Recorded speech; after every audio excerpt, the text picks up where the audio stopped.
in custody at one of the prisons.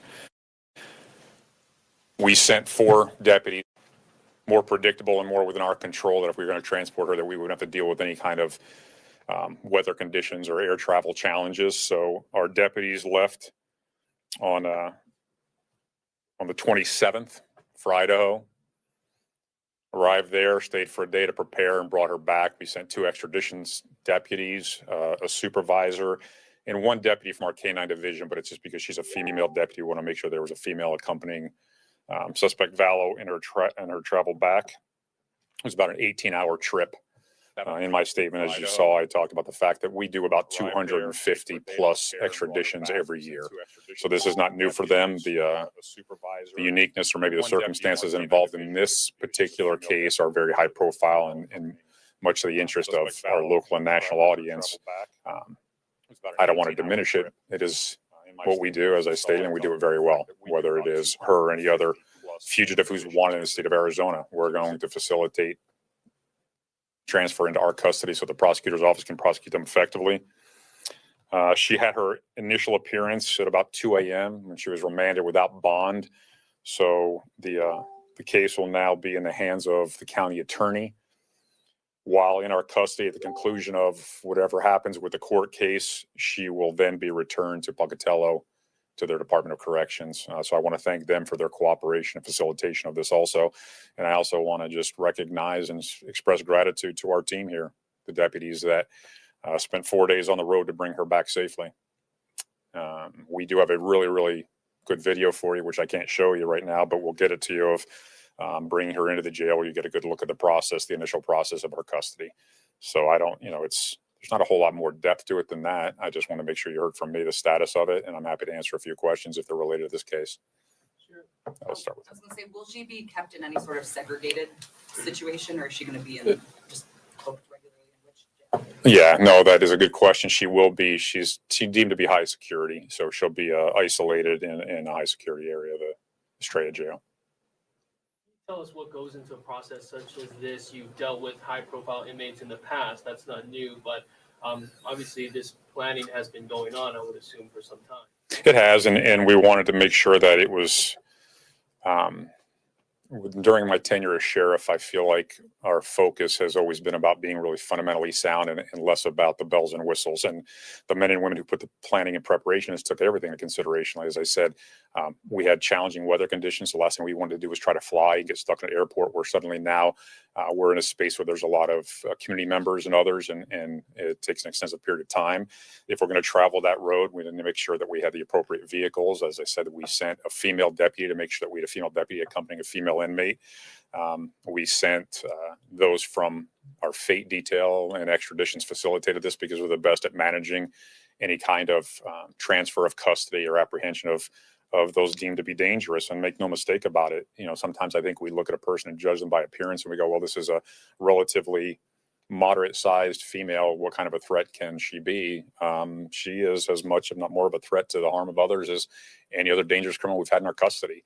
So we figure out the entire route, map the challenges, where we're going to stay, how we make sure that our employees get the rest necessary to come back safely. I think it was an 18-hour drive back. Is that correct? About 18 hours? Yeah. So we'll call it planning an extensive road trip that just happens to include bringing back a dangerous fugitive. Can you clarify this part, though? You said at some point she'd be brought back to Idaho, to Pocatello, but this court case here, we don't know how long that's going to take. She has an arraignment coming up, and she has an appeal process in Idaho. Will she be housed here for the duration of this case in Maricopa County? She'll be housed here until the conclusion of her case, and then once there is a conclusion, that the county attorney and their attorney there will have to determine. I would imagine that she'd have to return to spend her time there, and then whatever time, either it's going to be consecutive, concurrent, whatever the outcome is. But I'm just being respectful of the fact that she is in their custody, and now she's been transferred to us for the specific case. I know initially. Let me just check the rest of the room before I come back to you. Anybody got questions left? Hey, Rick, how are you, buddy? Go ahead. Sorry. No, it's okay. I understand. I have two, but what was her demeanor like during this process? I understand that she was very sociable the entire trip. Talked quite a bit. About what? Oh, that's between the deputies, the courts, and the prosecutor, apparently. I don't know that she gave any specific statements related to the investigation, but I just know that they said she was very chatty. And I'll just add to that. I know initially maybe there weren't plans to extradite her until after the appeal process in Idaho was concluded. Why did that change? Yeah, I'm not sure. That's something probably I'm sure maybe Rachel Mitchell can answer to the county attorney. She would know more about the specifics on any court-related elements. So with that said, who ultimately makes the call? Is it between MCAO and then you, and the green light is given, and then you say, okay, you guys ready for the trip that we planned? Is Idaho involved in that? Like, who ultimately makes that call? Because this kind of happened pretty quickly. No, not so much. We just kept it under wraps because we didn't want to, I don't like to talk about things until we execute on them and carry out our duties. So the legal sides of the extradition relative to their willingness to allow us to take custody of her here and hold her for trial here, that takes place at the prosecutorial level. Once there's a green light that she is going to be available for us to extradite here to Arizona, then we take it from there and do all the planning and handle all the operations. Was it you said it was an 18-hour drive back. Was it nonstop? Did you guys have to stop anywhere to rest, or just kind of what is that like when you have to drive someone like this across the country? Well, I just know on drives that long, it's usually my family saying, "Are we there yet? Are we there yet?" But it's just I stop for gas, stop for food, stop for rest stops, and make sure that we're being accommodating to the needs of the inmate. But get here as quickly as you can. Without it being a danger to, as I said, we had 4 deputies, so I'm going to presume that they took turns driving, or if not, that they took time to rest, but they got back safely. And there was no issues along the way? No.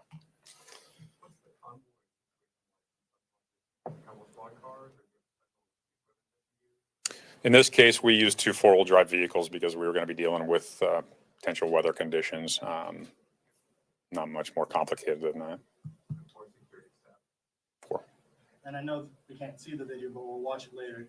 Can you expand more what we'll see in the video when we do? Yeah, I think you guys use the term perp walk. It's just her coming into the back parking lot of the ITR, being brought into the facility, a short, exposure to the search process, transfer her into the, the jail clothing. And then, at that point, she just, goes into a cell waiting on her initial appearance. So it just gives you exposure to our team bringing her into the jail and getting a good look at this fugitive who's now in the custody of Maricopa County Sheriff's Office. Any idea how much it costs to extradite her? No, but I can get you that number. That's a good question. It's not cheap, but it's obviously money well spent. Obviously, there was families that were impacted here. Yeah. Just what would you like to say to the families that were impacted here now, knowing that there's at least one step closer to closure in this case? Yeah, I think it's a great question. When I spent a lot of time working with victims, as you guys know, when I was by former agency, all that matters is, I pray for them that their hearts will find a way to heal as best you can with significant loss like this. When it comes to the justice side of the ledger, the scales, I don't know that, successful prosecution, what the punishment is. I don't think there's anything that occurs in that space that really fills that void. And I don't know that, I'm sure some family members feel passionate about it. Others just kind of want to have their own path to overcoming this. So for me, just from one human to another, my heart breaks for them. Anybody who suffered loss at the hands of an evil person like this. And I pray that they'll find peace. Was there a time that the sheriff's department? We do. We have a plane that we use for extraditions. It's really just, distance circumstances, because it's not a commercial plane like you'd see. The majority of our extraditions occur through commercial transport. But again, now you're dealing with circumstances where you're going to be in an environment with a lot of other people who are just community members and unaware of the circumstances. So it enhances the danger slightly. If you go into a location and suddenly there's a storm and your flight is delayed, then you're sitting in an airport for hours, if not days, delayed because of that. And we wanted to mitigate any of those potential unexpected obstacles, unexpected challenges to make sure that we could get her back as quickly as possible. Obviously, she's an accused murderer in this state, but overall, she was found guilty and convicted in Idaho. Have you followed the case at all leading up to this? I don't. No. I'm familiar as much as you guys have reported. My team has briefed me, and it's not because I'm not interested, but I have a lot of other things that are pressing, timely, and specific to this organization that I focus on. So I know the devastation that's been left in the trail. I know the importance of making sure that this office handles our business professionally and efficiently.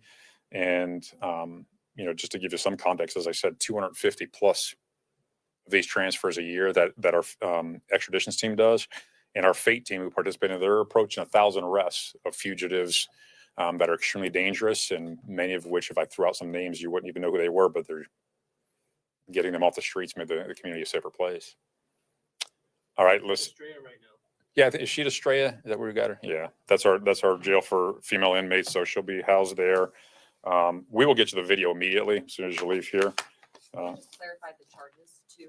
I think the courts have 2 different counts of conspiracy to commit murder.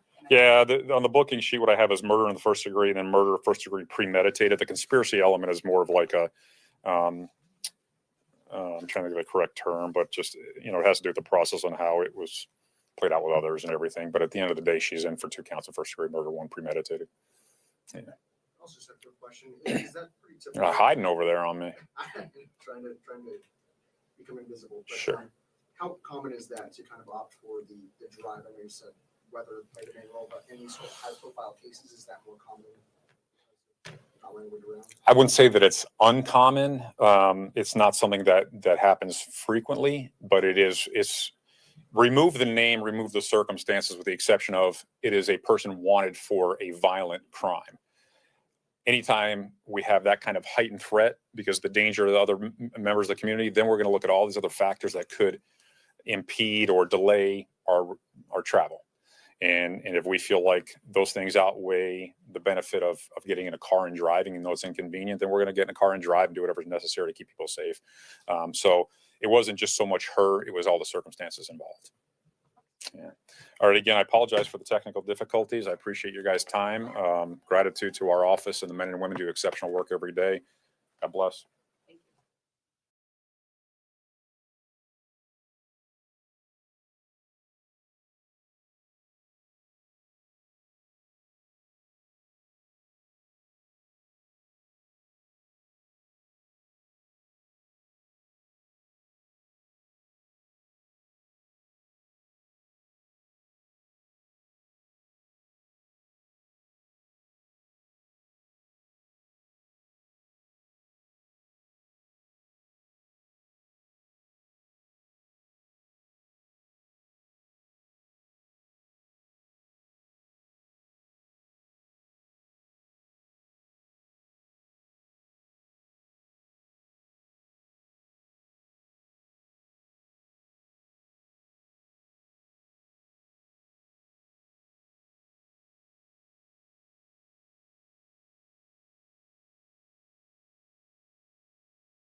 All right. So Ms. Vallow, you are appearing here on 2 cases. These are both grand jury warrants. What that means is that the grand jury here in Arizona has indicted you on 2 charges. The first case is CR 2022-001242-001. You're being charged in that case with 1 count of conspiracy to commit first-degree murder. It is a Class 1 felony committed on October the 2nd of 2019. The second case is CR 2021-001704-001. And in that case, you're also being charged with 1 count of conspiracy to commit first-degree murder. It is also a Class 1 felony. That offense allegedly occurred on July 11th of 2019. Now, I do have to advise you of your right to have an attorney and the right to remain silent. I will appoint counsel for you in both cases. I have a court date coming up for you called the not guilty arraignment hearing.